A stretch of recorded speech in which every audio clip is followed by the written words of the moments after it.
Hoje eu vou abrir o baú dos tesouros do Vetorizaí e também da Gabi. Vou mostrar para vocês alguns dos livros que são o meu xodó.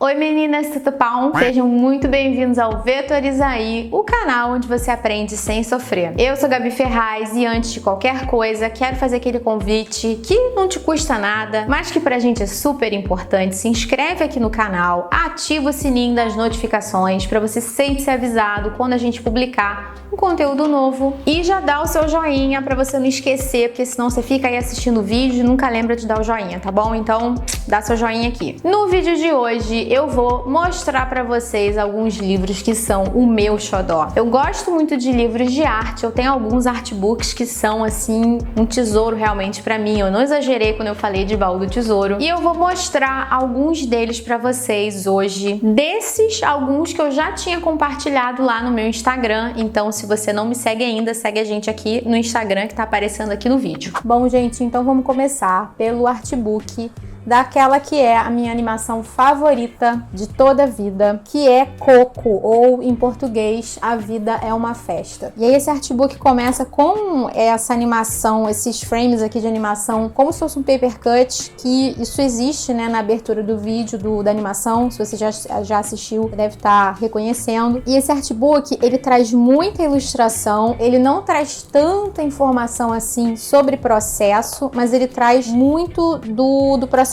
ilustrado, entendeu? Ele não traz informação textual assim bastante, mas ele traz bastante das ilustrações. Então, você tem todo o processo aqui de criação da avó, todos os esquetes. Aí é legal que você vê isso aqui, ó, tá meio apagado, parece que é um papel manteiga, né, que fizeram. É muito legal, é muito bonito. Tem também bastante aqui nesse livro dessas modelagens aqui que eles fazem. Inclusive, quando eu fui na exposição da DreamWorks, não era nem da Pixar aqui, teve no CCBB aqui no Rio, tinha um monte dessas modelagens. No caso, eu me lembro mais das do Kung Fu Panda, foi muito maneiro. Então, isso é uma coisa que eles fazem mesmo quando eles estão produzindo animação, né? Animadores, venham aqui e comentem sobre isso. Então, tem todos os sketches do pai, fala bastante sobre a comunidade que eles tentaram representar no vídeo. A Pixar tem essa coisa de fazer uma pesquisa de locação muito aprofundada. A sapataria, então é um livro muito legal. Aqui pro final ele fala do processo de criação dos alebrijes, que são aqueles bichinhos, né, que levam as pessoas para o mundo dos mortos. Então é muito incrível para a gente conferir um pouco do processo. E é isso aqui incrível, porque você tem um alebrije, né, daquele tigre gigantesco que fica perseguindo Miguel no submundo, e eles têm inclusive um desenho da estrutura óssea. Então os caras realmente pensam em tudo, né, como que esse animal funcionaria na vida real. A Vida é uma Festa é uma animação muito bonita. Eu gosto dela por motivos assim da história, que eu acho muito linda essa narrativa de você permanecer vivo, né? Mesmo você tendo partido, permanecer vivo na memória das pessoas que ficam aqui. A animação é sobre isso. E esse artbook é um super xodó. Tem essa página dupla aqui, ó, que é muito bonita. Então, vale super a pena. Já que a gente tá falando de Pixar, vamos mostrar esse outro artbook, que também é uma das minhas animações favoritas. Nesse caso, eu acho Zootopia mais bonito visualmente até do que Coco. Não sei se alguém aqui concorda, se vocês acham que isso é um absurdo que eu tô dizendo, comentem aqui, mas eu acho mais bonito. E esse artbook, eu já acho ele mais rico em termos das informações que ele traz. Ele fala um pouco mais, assim, sobre a pesquisa que embasou a criação da animação. Ele explica como que eles estruturaram a cidade de Zootopia. Se você também assistiu essa animação, você sabe que a cidade contém vários biomas dentro dela. Então ele explica como que eles estruturaram isso de uma maneira que funcionasse, que você tivesse um setor que fosse uma floresta tropical junto de um setor polar cheio de gelo. E o que eu tava falando, que eu senti um pouco falta em Coco. Aqui a gente tem um pouco mais do processo e ele te ensina um pouco mais. O artbook não necessariamente precisa fazer isso, mas quando ele faz é muito legal. Então ele tem essa cena aqui, que eu não lembro disso aqui na animação, mas ele mostra a cena aqui de um laboratório e embaixo ele fala dos fluxos que eles criaram para que o olho do espectador pudesse passear aqui por dentro. Então ele desvenda um pouco mais essa questão dos segredos que os animadores colocam por trás e que fazem toda a diferença para uma animação ser uma animação inesquecível ou só ser uma coisa banal. Aqui do lado ele também fala sobre as carinhas que eles escondem. Eles trabalharam nessa animação para que tudo tivesse uma cara escondida, e aí é muito bacana porque você começa a prestar atenção e a enxergar isso daqui, e é muito bonito. Esse artbook é um dos meus favoritos mesmo, ó, ele tá mostrando aqui o processo de criação do Nick, que é a raposa, e ele fala que no início do livro eles tinham uma ideia de que todos os animais que fossem carnívoros, que eles usassem essa coleira aqui como se fosse uma coleira eletrônica, né, e aí depois eles abriram mão dessa ideia. Eu acho que esse livro aqui é mais rico em informação de bastidores do que o Viva, embora Viva, como eu falei, seja em termos de história, né, a minha animação favorita. Eu acho que o artbook deixou devendo um pouquinho nesse sentido, entendeu? Muito, muito lindo. Nessa parte onde eles explicam o processo de criação da coelhinha, que é a agente Hobbs, eles falam, né, que eles modificaram a anatomia dela para que ela fosse um pouco mais humanizada, e eles comentam também como os coelhos e as lontras, eles são basicamente do mesmo tamanho. E, novamente, falando da animação, a coelha, ela entra no caso lá dos animais desaparecidos porque ela estava procurando o marido da lontra lá que estava desaparecida, que era o Sr. Lontrosa. E aí aqui nessa página eles falam como eles desenharam a Senhora Lontrosa para ser um animal mais frágil do que realmente as lontras são. Ele até fala aqui nesse texto aqui que as lontras são animais fortes, eles são musculosos, elas são animais bem corpulentos, mas eles fizeram a Senhora Lontrosa frágil, com um pescocinho bem frágil, para que ela parecesse que ela poderia ser ajudada por um coelho, entendeu? Então todas essas decisões que eles tomam são, como diria o Chapolin Colorado, friamente calculados. Aqui tem o Sr. Big e a Frufru, que, claro, né, poderoso chefão de Zootopia, maravilhosa, filha dele aqui, bem italianona. Enfim, esse artbook é um dos meus favoritos. Eu sei que eu já falei isso antes, tô enchendo o saco repetindo isso, mas vale a pena. Aliás, eu vou colocar o link do que tiver disponível aqui para quem quiser comprar, tá? Na descrição. Mudando um pouco o foco, isso daqui não é um artbook, mas é um livro que ensina a gente a pintar. Para mim, é o melhor livro para quem quer estudar pintura realista, seja pintura digital ou pintura tradicional analógica, que é o Color and Light, do James Gurney. Esse livro, blogueirinha, não tem no Brasil, tá? Só existe na gringa, então é um livro que não é um livro barato, mas ele ensina tudo sobre pintura. E ele está dividido em capítulos. Então você tem aqui um capítulo de fontes de luz. Então você tem a luz da janela, você tem essa luz que é a luz dos dias nublados, né, que é uma luz difusa, que não é aquela luz do sol, né, do sol incidindo ali forte. Você tem a luz do sol direta. Enfim, isso aqui só para falar de luz, mas ele ensina tudo sobre pintura.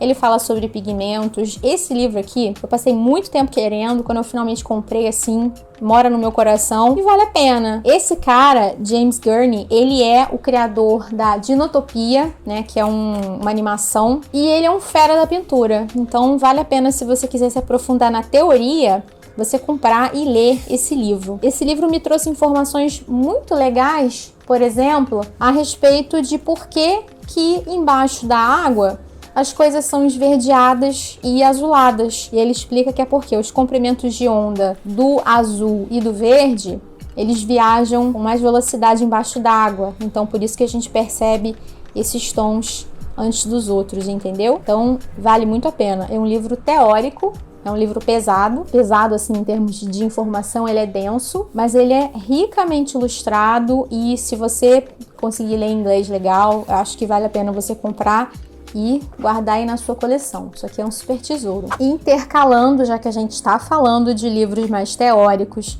esse aqui é um livro que eu roubei do meu pai. Eu roubei vários livros do meu pai. Eu tenho uns livros também do Boris Vallejo, que eu já falei a respeito deles num outro vídeo que eu falei sobre referências de infância. Eu vou colocar o cartão aqui. Inclusive, Boris Vallejo é uma referência que nenhuma criança deveria ter, né? Porque é totalmente erótico e pornográfico, mas enfim. E esse livro aqui também foi um livro roubado do meu pai. É da Cor, a Cor Inexistente. Esse livro é de um autor chamado Israel Pedrosa. Não sei se ainda tá à venda, Não sei se tem novas edições aí, talvez você encontre em sebo, mas também é um livro muito bom a respeito de teoria da cor, traz muitas informações, é um clássico da teoria das cores e também vale a pena. É um livro pesadão também em termos de informação, pesado em termos de peso também, que ele é bem pesadinho, mas é um livro que vale a pena você ter na sua biblioteca.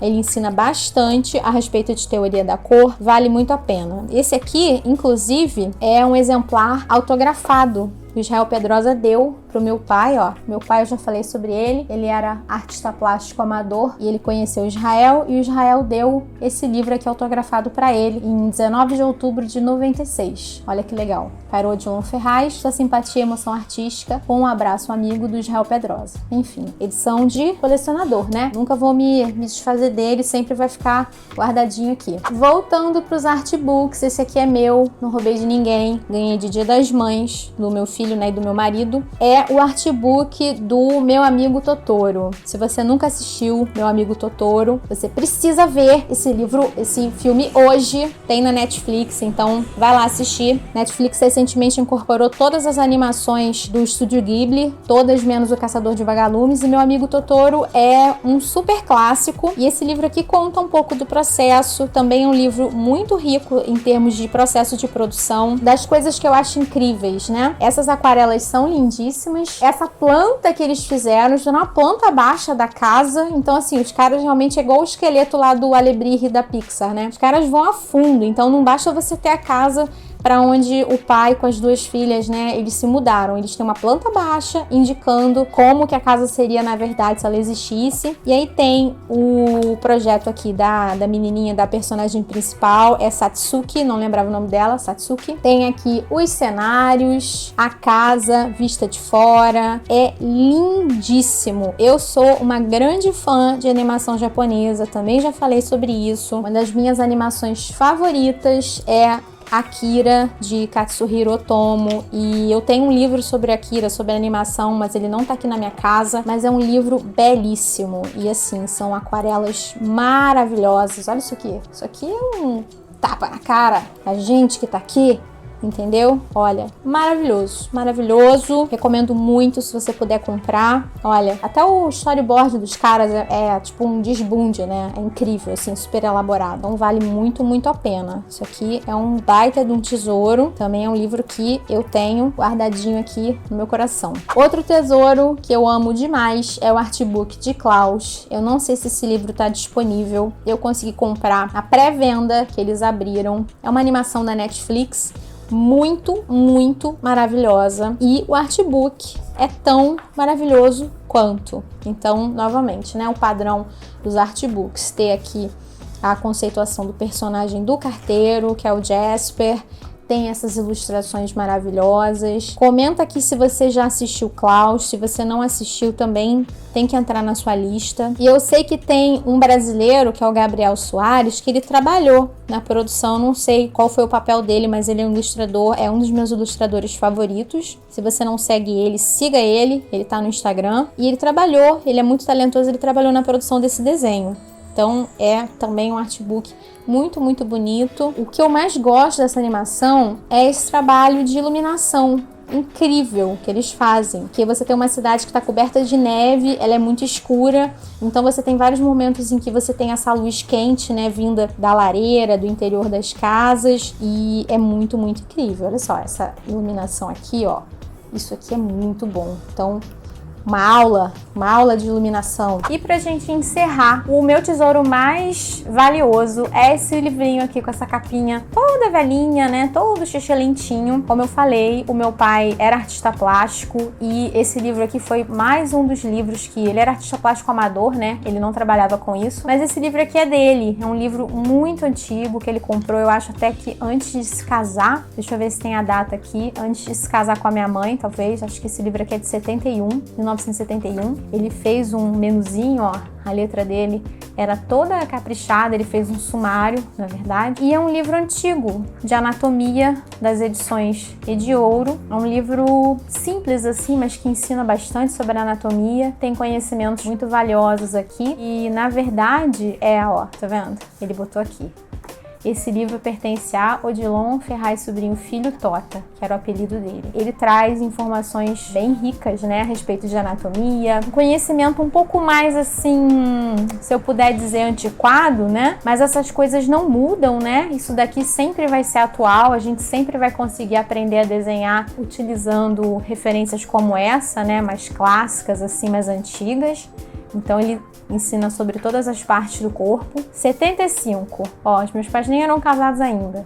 Eles se casaram em 79. Esse livro mais ainda é especial para mim. Alguns de vocês, os mais próximos aqui que acompanham o trabalho aqui do canal, sabem, né, que eu infelizmente perdi meu pai em 2020, né, foi mais uma das vítimas da Covid, sem querer pesar o clima. Mais ainda, esse livro aqui pra mim é uma lembrança de como ele me influenciou, de como ele me colocou nesse caminho, né, eu vendo o gosto dele por desenho, por pintura, isso moldou muito do que eu sou hoje, então eu sou muito grata a ele por isso, e esse é o meu tesouro que eu tenho mais carinho, que eu também sempre vou guardar, porque é uma lembrança muito querida do meu pai e de onde tiver vai estar vendo aí o que eu tô fazendo, a maneira como eu tô carregando o legado dele. Deixa um comentário falando qual foi o seu livro favorito. Me conta se você tem algum artbook favorito que não entrou aqui nessa minha seleção ou que eu não tenha, né? Afinal de contas, são muitos. E diz pra mim também se você gostaria de ver mais vídeos assim, compartilhando vídeos, compartilhando sobre materiais de arte. Comenta aqui pra mim. Eu vou ficando por aqui. Um beijo e até a próxima.